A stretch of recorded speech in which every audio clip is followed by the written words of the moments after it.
دیکھو سارے تکو لک ایٹ می، کہانیاں کروانا ہے. کہتا جی نبی کے ساتھ کیوں کمپیئر کرواتے ہو؟ اس لیے کہ ہمارا نبی وہ ہے جس کی قبر مدینے میں، ہم نے کلمہ اس کا پڑھا ہوا ہے نا. تمہارا نبی کون ہے وہ بتاؤ. کہیں وہ تو نہیں ہے جس نے کہا تھا کہ میرا جھنڈا محمد کے جھنڈے سے بھی بڑا ہوگا، بایزید بستامی؟ ہاں، اور تمہارے مولوی دفاع کر رہے ہیں کہ اللہ بول رہا تھا ان کے منہ سے، اور اللہ تو نبی کے منہ سے نہیں بولتا. وہاں میں بھی آیا وما ينطق عن الهوى ان هو الا وحی یوحى، نبی اپنی خواہش نفس سے کچھ نہیں کہتے، وہ کہتے ہیں جو ان کو وحی کی جاتی ہے. اور تو ہر وقت با یزید فقر با یزید فقر جنید و با یزید، یہ وہ شعر پڑھتا رہتا ہے ڈاکٹر اقبال کے. غوث پاک فرماتے ہیں 3 سال میں نے کچھ نہیں کھایا پیا. 3 سال کے بعد خضر علیہ السلام 2 روغنی روٹیاں، جس کو آپ پراٹھا کہتے ہیں یا شیر مال کہتے ہیں، 2 روغنی روٹیاں اور دودھ کا پیالہ لے کر آئے اور مجھے کہا کہ کھاؤ. تو غوث پاک فرماتے ہیں میں نے کہہ دیا میں نے اللہ کے لیے کھانا پینا چھوڑ دیا ہے. تو خضر علیہ السلام نے کہا مجھے اللہ ہی نے بھیجا ہے. حضرت خضر کہتے ہیں یہ آج تک زندہ ہے، آج تے چھاڑ دو. حضور کے زمانے میں تھے؟ جی تھے. تو جب نبی علیہ السلام نے دعوی نبوت کیا تو سب سے پہلے تو خضر کو آ کے ان کی دعوت قبول کرنی چاہیے تھی نا، کیونکہ ہے کہ جب میں تمہیں پیغمبر بنا کے بھیجوں اور کوئی اور پیغمبر آئے تو تم نے اس کو ویلکم کہنا ہے. تو حضرت خضر نے کہاں پہ، خضر اردو میں بولتے ہیں لفظ خضر ہے، خضر دواد کے ساتھ. یہ کوئی ضعیف روایت دکھائیں کہ حضرت خضر حضور کے پاس آتے ہیں اور کہیں یا رسول اللہ میں آپ پہ ایمان لایا ہوں. جبرائیل کا تو آتا ہے انسانی شکل میں آئے ہیں، خضر کا کہیں پہ آتا ہے؟ تو جعلی سارا کام بنایا ہوا ہے. وہ خضر موسیٰ کے زمانے میں تھا، وہ فرشتہ تھا، پیغمبر تھا، واللہ عالم. وہ ایک واقعہ رپورٹ ہوا، دیٹس آل. اللہ ہی نے بھیجا ہے. تو غوث پاک نے فرمایا اگر رب نے بھیجا تو وہ کہے گا تو کھاؤں گا. غیب سے آواز آتی تھی اے عبد القادر تجھے میرے حق کی قسم کھا، تجھے میرے حق کی قسم پی. اچھا خضر بھی ان کا جو ہے نا، ان کا خضر وہ اتنا ہوشیار ہے، حضور کے زمانے میں غائب، غزوہ بدر میں غائب، احد میں غائب، قادسیہ یرموک میں غائب، بعض جا کے بابے انہوں پہ ملتا ہے. وہ بیسیکلی شیطان ہے جو انسانی شکل میں ان کو ملتا ہے. نبی علیہ السلام کی تو یہ تعلیمات ہی نہیں ہے. خدا کا نام ہے، اگر یہ آپ نے بزرگوں کی بزرگی بچانی ہے تو یہ جھوٹ بولنا چھوڑیں. بہجت الاسرار میں حضور غوث اعظم رحمۃ اللہ تعالی علیہ فرماتے ہیں میں درخت کے جنگلوں میں سالوں رہا، درخت کے پتوں پر میرا گزارا ہوتا، مجھے پہننے کے لیے ہر سال ایک شخص اون کا ایک جبہ لا کر دیتا تھا جس کو میں پہنا کرتا تھا. میں کانٹوں پر ننگے پاؤں چلتا تھا، خوفناک غاروں اور بھیانک وادیوں میں بغیر خوف کے داخل ہو جاتا.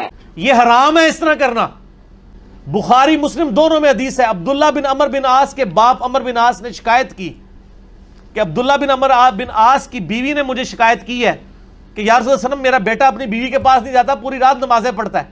آپ نے عبداللہ بن عمر بن عاص کو بلا کے ڈانٹا اور آپ نے فرمایا اے عبداللہ تیری بیوی کا بھی تجھ پہ حق ہے، تیرے جسم کا بھی تجھ پہ حق ہے، تیرے خاندان کا بھی تجھ پہ حق ہے. اگر روزانہ رات کو جاگے گا تو تیری آنکھیں اندھی ہو جائیں گی.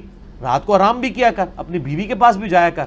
آپ کے بزرگ بابے جو ہیں یہ امپریس تھے یہودیوں کے راہبوں سے اور عیسائیوں کے راہبوں سے اور ہندوؤں کے راہبوں سے، تو بہر فرق تو ہوگا نا. پھر حضور غوث پاک رضی اللہ تعالیٰ عنہ فرماتے میں تو قیامت میں بھی اتنی دیر جنت میں نہیں جاؤں گا جب تک سارے مرید نہ ساتھ چلے جائیں. فرماتے قیامت کے روز میں اس وقت تک قدم نہیں اٹھاؤں گا جب تک کہ اپنے سارے مریدوں کو داخل جنت نہ کروا لو. تو اگر نبی علیہ السلام کے چچا، آپ صلی اللہ علیہ وآلہ وسلم کی پھپھی اور سب سے بڑھ کر آپ صلی اللہ علیہ وآلہ وسلم کی لاڈلی بیٹی جنتی عورتوں کی سردار کے بارے میں یہ کہا جا رہا ہے تو بابے تے شاہی کوئی نہیں جڑے کہندے نے جناب اسی تانوں جنت ہی لے جائیں گے ساڈے مرید ہو جاؤ. ہاں جنہوں نے قرآن و سنت پڑھا نہیں انہوں نے آپ کو یہی لارے لپے لگا کے رکھنے ہیں نا. فرمایا مجھے اپنے رب کے عزت و جلال کی قسم میرا قدم اس وقت تک جنت کو نہیں اٹھے گا جب تک میں اپنے سارے مریدوں کو جنت میں داخل نہ کروا لوں. اور دوسری طرف وہ کتنی رکت انگیز حدیث ہے بخاری اور مسلم دونوں میں کہ اللہ کے محبوب صلی اللہ علیہ وآلہ وسلم فرماتے ہیں جب قرآن کی یہ آیات نازل ہوئی نا کہ اے نبی اپنے قریبی رشتہ دار کو آخرت کا رشتہ داروں کو ڈر سنائیے، تو آپ نے پھر ایک ایک رشتہ دار کو بلا کر کہا. آپ نے فرمایا اے نبی کے چچا عباس میرے مال سے جو لینا ہے لے لے، اگر اللہ نے قیامت کے دن تجھے پکڑ لیا میں تیرے کچھ کام نہیں آؤں گا. اے نبی کی پھوپھی صفیہ میرے مال سے جو کچھ لینا ہے لے لے، اگر اللہ کے حضور پکڑی گئی تو میں تیرے کچھ کام نہیں آؤں گا۔ اے نبی کی بیٹی فاطمہ، میرے مال سے جو لینا ہے لے لے، لیکن آخرت میں اگر اللہ کے حضور پکڑی گئی تو میں تیرے کچھ کام نہیں آؤں گا۔ کوئی بات سمجھ آ رہی ہے کہ نہیں؟ ایک مرتبہ سیدی غوث اعظم رضی اللہ تعالیٰ عنہ اہل بغداد کی نظر سے غائب ہو گئے۔ لوگوں نے معلوم کیا کہ کہاں گئے، دجلہ کی طرف پتہ چلا تشریف لے گئے ہیں۔ تلاش کرتے گئے، دیکھا کہ آپ پانی پر چل رہے ہیں اور مچھلیاں نکل نکل کر آپ کو سلام کر رہی ہیں، قدم چوم رہی ہیں۔ کہانیاں اتنی بڑی کہانی ہے۔ اور میرے بھائیوں، میں نے آپ لوگوں کو کئی بار بتایا کہ حضرت معاویہ رضی اللہ تعالیٰ عنہ جب حضرت عمر کے دور میں گورنر بنے تو رومن امپائر کے ساتھ جنگیں جاری رہتی تھیں، تو وہ سمندروں میں ان کی بہت بڑی یعنی آرمی موجود تھی، بڑے بڑے بحری جہاز تھے۔ تو حضرت معاویہ نے حضرت عمر کو خط لکھا کہ آپ مجھے اجازت دیں میں بھی ایک بحری بیڑا تیار کروں۔ تو حضرت عمر نے کہا بھئی میں تمہیں اجازت دیں، میں یعنی اپنے ساتھیوں کی لائف سٹیک پہ لگا کے، رسک پہ لگا کے میں بحری بیڑا بنانے کی اجازت نہیں دوں گا۔ اسی اسنا میں ایک بڑی نفیس جائے نماز دیکھی کہ تخت سلیمانی کی طرح ہوا میں معلق ہو کر بچھ گئی۔ اتنے میں بہت سے لوگ آ کر جائے نماز کے گرد جمع ہو گئے۔ ظہر کا وقت تھا، تکبیر ہوئی، حضور امام ہوئے، نماز قائم ہوئی۔ جب آپ تکبیر کہتے تو حاملان عرش اٹھانے والے فرشتے آپ کے ساتھ تکبیر کہتے۔ جب آپ تسبیح پڑھتے تو ساتوں آسمان کے فرشتے آپ کے ساتھ تسبیح پڑھتے، اور جب سمع اللہ لمن حمدہ کہتے تو آپ کے لبوں سے سبز رنگ کا نور نکل کر آسمان کی طرف جاتا۔ یعنی صحابہ کرام کے تو کہیں دماغ میں نہیں سن کہ بابے سمندر تو ٹور بھی لیندے نے۔ احمد انہوں ہی دسنا چاہ رہے ہیں کہ کتنی بڑی کہانی ہے۔ پھر حضرت عثمان کے دور میں دوبارہ سے ریکویسٹ کی گئی تو حضرت عثمان نے پھر ان کو اجازت دی اس حوالے سے کہ بحری بیڑا، پہلا بحری بیڑا پھر حضرت عثمان غنی رضی اللہ عنہ کے دور میں تیار ہوا ہے۔ اس کی میں نے انجینئرنگ کی ہے کہ صحابہ کرام علیہم رضوان، ان کو تو یہ وہم بھی نہیں تھا کہ سمندر کے اوپر چلا جا سکتا ہے۔ وہ کہتے ہیں بندے کے مروان لگے ہو، وہ کہتے ہیں بسم اللہ پڑھی تے پانی تے ٹرنا شروع کرتا۔ سر پانی چھڑ دو، میں تو ایتھے ایک نالے تو کوئی ٹور کے تو کو بزرگ دسے بسم اللہ پڑھ کے۔ بلکہ کئی بزرگوں کو تو تیراکی نہیں آتی ہوگی، ان کو تو آپ 8 فٹ پانی میں بھی ڈال دیں تو یہ زندہ نہیں باہر نکل سکتے۔ اس میں ایک شخص تھا اور وہ بڑے پائے کا بزرگ تھا، اللہ کا ولی تھا، وہ 70,000 کے بیچ میں بیٹھا ہوا ہے اور انہیں انتہائی حاجت محسوس ہو رہی۔ وہ ٹوائلٹ جانا چاہتے تھے، اجابت خانہ بیت الخلا جانا چاہتے تھے۔ انہوں نے اپنی اجابت کو کنٹرول کرنا چاہا، جتنی دیر کنٹرول کر سکتے تھے کرے، لیکن اجابت اب اپنی انتہا کو پہنچی، شدت انتہا کو پہنچی تو بڑے بے چین ہو گئے، کیونکہ اب 25-50 آدمی ہو تو ایسا ہٹا کے نکل جائیں گے، ادھر پلٹے تو 20,000، ادھر پلٹے تو 40,000، پیچھے دیکھے تو 50,000، کہاں سے جائیں گے؟ بیچ میں بیٹھے ہوئے، ضرورت آ رہی ہے، بے چین و بے قرار ہو گئے۔ اسی بے قراری کے عالم میں غوث پاک سرکار کی طرف متوجہ ہوتے ہیں، سرکار اب میں کیا کروں؟ ضرورت محسوس ہو رہی ہے اور انتہا شدت کے ساتھ۔ غوث پاک سرکار، حالانکہ انہوں نے آواز نہیں دی، بس خالی اندر آپ کی طبیعت میں محسوس ہوتا ہے غوث پاک کیا کروں؟ غوث پاک سرکار ایسے بازو سے اپنا رومال اٹھاتے ہیں اور ان کی طرف پھینک دیتے ہیں۔ دیکھیں یہ اب سائنٹیفک دور ہے، ادھر آپ نے ایشوز کو پیش کرنا ہے تو آپ نے ایک بکش فارم میں پیش کرنا ہے کہ ہاں یہ اس طرح نہیں، اس طرح ہے۔ جیسے ہی پھینکے وہ رومال اڑتا ہوا ان کے اوپر جا کر گرتا ہے، اس بزرگ پر جن کو حاجت محسوس ہو رہی ہے۔ وہ فرماتے ہیں خدا کی قسم رومال قریب آیا جب مجھ پر گرنے لگا تو میں اس رومال کے گرنے کے وجہ سے آنکھ یوں بند کیا، جیسے ہی بند کیا پھر میں نے جب آنکھ کھولی تو میں کیا محسوس کرتا ہوں؟ میں جنگل میں بیٹھا ہوا ہوں۔ اور میں آپ کو بتاؤں یہ جو معجزات اور کرامات کو ہم مانتے ہیں لیکن یہ کسی کے اختیار میں نہیں ہے، الا ایک انبیاء کے ساتھ معجزات اٹیچ ہیں۔ کرامت اللہ تعالیٰ جس کے اوپر ظاہر کرتے ہیں۔ ادھر پلٹ کر دیکھتا ہوں انسان تو انسان، چرند پرند بھی نظر نہیں آتا، تو مجھے شدت سے ضرورت آ رہی تھی، میں نے ایک کونا دیکھا اور وہاں ضرورت کر لی، ضرورت سے فارغ ہوا، پھر ایک جگہ گیا، پانی ملا، وہاں سے وضو بھی کر لیا، وضو کر کے پھر میں نے سوچا کہ میں کہاں ہوں؟ غوث پاک کی مجلس میں تھا، یہاں کہاں گا؟ ابھی خیال کر ہی رہا ہوں، چہرے پہ سے رومال ہٹایا تو پھر غوث پاک کی مجلس میں بیٹھا ہوا۔ یہ جس طرح سپرمین اور ٹارزن بنا کے پیش کرتے ہیں نا بزرگوں کو، تو چونکہ ان کے دعوے ہیں نا تو کر کے بتائیں۔ وہ حضرت غوث پاک کی بارگاہ میں آیا، اس نے یہ واقعہ سنایا کہ میری بیٹی کنواری ہے، خوبصورت ہے، چھت پہ چڑھی اور جن لے گیا ہے، میں کیا کروں؟ فرمایا جنگل کی طرف جاؤ، وہاں 5 ٹیلے ہیں، 5ویں ٹیلے کے پاس جا کر بیٹھو اور اپنے گرد ایک دائرہ لکڑی سے کھینچ لینا اور یہ کہنا دائرہ بناتے ہوئے بسم اللہ علی نیت عبد القادر، اتنا کہنا اور دائرہ بنا لینا۔ تمہارے پاس بہت سی چیزیں آئیں گی لیکن اس دائرے میں داخل نہیں ہوں گی، ڈرنا اور گھبرانا نہیں۔ نبی علیہ السلام سے اگر نبی علیہ السلام اللہ کا پیغمبر ہونے کا دعویٰ کر رہے تھے تو جب ان سے یہ بات کی جاتی تھی تو وہ فزیکلی سب کے سامنے کرتے تھے، بخاری مسلم میں حدیث ہے کہ بارش نہیں ہو رہی تھی تو ایک صحابی نے کھڑے ہو کر کہا یا رسول اللہ کے حضور دعا کریں. وہ کہتے ہیں ہم چلچلاتی دھوپ میں گئے ہیں اور واپس آئے ہیں تو بارش شروع ہو گئی تھی, اور اتنی بارش ہوئی کہ اگلے جمعے تک ہوتی رہی, اور اگلے جمعے وہی شخص دوبارہ کھڑا ہوا کہ یا رسول اللہ آپ دعا کریں کہ ہماری ارد گرد زمینوں پہ تو بارش ہو, ہمارے گھروں پہ نہ ہو, گھر کی چھتیں ٹپکنا شروع ہو گئی ہیں. تو نبی علیہ السلام نے اپنی مبارک انگلی سے یوں اشارے کیے اور وہ بادل پھٹنے شروع ہو گئے. ٹھیک ہے, اور وہ کہتے ہیں جب ہم اگلے جمعے کے لیے گئے بارش میں تھے تو واپس آئے تو دھوپ تھی. تو میرے بھائی یہ یعنی نبی علیہ السلام نے تو سب کچھ کر کے بتایا نا. آپ کا جن بزرگوں کے بارے میں کلیم ہے تو ہم ان کو سائنٹیفکلی اس طرح چیزوں پہ چیک کریں گے, یہ سب کے سامنے فزیکلی کر کے بتائیں گے. اس نے اسی طرح کیا, وہ چلا گیا, دائرہ بنا لیا, جنوں کے گروہ آئے اس کے پاس, بڑی بڑی شکلیں بنا کر آئے, مگر وہ غوث پاک کی بات پر یقین کرتے ہوئے اسی طرح بیٹھا رہا. فرمایا بادشاہ آئے گا جنوں کا تمہارے پاس. رات کو آتے رہے دوسرے, صبح جنوں کا بادشاہ آیا اس کے پاس ایک لشکر کے ساتھ, اور وہ دائرے میں داخل نہیں ہوا. اس کے پاس آ کے پوچھا کیسے بیٹھے ہو؟ اس نے کہا مجھے غوث پاک نے بھیجا ہے, حضرت سیدنا شیخ عبد القادر جیلانی نے بھیجا ہے. اتنا کہا تو بادشاہ اس شخص کے پاس آ کے زمین پر بیٹھ گیا اور کہنے لگا تمہاری کیا حاجت ہے؟ اس نے ساری بات سنائی. تو اس نے اپنے ساتھیوں سے کہا یہ کام کس نے کیا ہے؟ انہوں نے کہا ہمیں نہیں معلوم. ان کا پتہ کرو. تو چین, کہاں بغداد اور کہاں چائنا, چین کے ایک جن نے یہ حرکت کی تھی, اس کو پیش کیا گیا, لڑکی اس کے پاس تھی.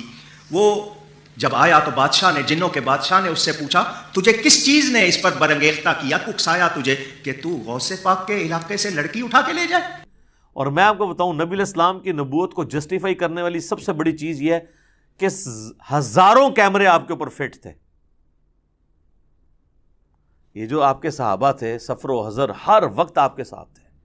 اگر آپ کے کریکٹر میں کہیں ذرا سی بھی جھول ہوتی نا تو آپ کی وفات کے بعد آپ کے وہ ساتھی جو جانثار ہمیشہ سے آپ کے ساتھ تھے, ایک تو وہ تھے نا جو فتح مکہ پہ طلقاء بنے, معافیاں مانگی, اور ایک حضور کا غلبہ دیکھ کے اسے ایک سردار کا غلبہ تصور کرتے ہوئے اذا جاء نصر اللہ والفتح کے تحت وہ اسلام میں داخل ہو گئے. وہ موٹیویشنل تو ان کا ایمان نہیں تھا, لیکن جو سابقون الاولون جو شروع سے حضور کے ساتھ اٹیچ تھے, جو بندہ ساتھ اٹیچ ہوتا ہے نا جی, اس کو اس بندے کی کمزوریاں اور خوبیاں پتہ ہوتی ہیں. کہیں نہ کہیں بندہ ایکسپوز ہو جاتا ہے. جس کے ساتھ ہزاروں لوگ اٹیچ ہوں اور حضور کی وفات کے بعد ان میں سے کوئی بندہ ٹس سے مس نہ ہو, اور کمٹمنٹ کا یہ لیول ہو کہ ہزاروں لوگ جب اس دین کو چھوڑ جائیں تو چند مٹھی بھر لوگ اتنے کانفیڈنٹ ہوں کہ ہمارے نبی نے ہم سے وعدہ کیا تھا کہ رومن اور پرشین امپائر گرے گی, ہم تھوڑے سے ہی لیکن ہم ٹکرائیں گے, اللہ ہمیں فتح دے گا. یہ کانفیڈنس لیول ہو, یہ نبی علیہ السلام کی یعنی نبوت کی صداقت ہے. یہ دلیل ہے سب سے بڑی. تیری اتنی جرأت کیسے ہوئی؟ اس نے حکم دیا اس کی گردن اڑا دی جائے. اس کی گردن اڑا دی گئی, بیٹی اس کے حوالے کر دی. تو میں نے اس بادشاہ سے کہا تم غوث پاک کا اتنا کہنا مانتے ہو, ان کے نام کا اتنا اثر؟ تو اس نے کہا وہ جس طرح اللہ کی عطا سے بغداد میں بیٹھے ہیں وہ پوری کائنات میں تصرف کرتے ہیں. جنوں انسانوں پر ان کو اختیار دیا گیا ہے, ہم ان کی نافرمانی کر سکتے نہیں. تو نبی علیہ السلام پہ ہزاروں کیمرے فٹ تھے. کہیں آپ کے کریکٹر میں کوئی جھول ہوتی, آپ کی بیویوں کے ذریعے باہر نکل سکتی تھی بات, آپ کے دوستوں کے ذریعے باہر نکل سکتی تھی, اور آپ جن بزرگوں کو مانتے ہیں ان کی کیا کیا باتیں باہر نکلتی ہیں. پرانوں کی نکلتی تھی, وہ میں نے نکال دی ہیں, اور نیوں کی تو اس لیے نکل رہی ہیں کہ پرانے زمانے میں بھی اگر ان کو اسی طریقے سے پرانوں کو بھی چیک کیا جاتا کریٹیکلی کیمروں کے ذریعے یا باقی معاملات کے ذریعے, تو آپ دیکھ لیتے کہ ان کے بھی ماشاءاللہ الا ماشاءاللہ اچھے لوگ بھی ہوں گے. میں نے یہ نہیں کہتا کہ برے لوگ ہی ہیں سارے, لیکن یہ ہے کہ یہ بڑی مشکل سے حسن ظن قائم رہتا ہے کہ آپ اتنے یعنی عجیب و غریب قسم کے دعوے کرتے ہیں. رات کے سناٹے میں خوفناک جنات میرے حصار کے باہر گزرتے رہے. جنات کی شکلیں اس قدر ہیبت ناک تھی کہ مجھ سے دیکھی نہ جاتی تھی. سحری کے وقت جنات کا بادشاہ گھوڑے پر سوار آیا, اس کے ارد گرد بھی جنات کا ہجوم تھا. حصار کے باہر ہی سے اس نے میری حاجت دریافت کی. میں نے بتایا کہ مجھے حضور غوث الاعظم علیہ رحمت اللہ الاکرم نے تمہارے پاس بھیجا. اتنا سننا تھا کہ ایک دم وہ گھوڑے سے اتر آیا اور زمین پر بیٹھ گیا. دوسرے سارے جنات بھی دائرے کے باہر بیٹھ گئے. میں نے اپنی لڑکی کی گمشدگی کا واقعہ سنایا.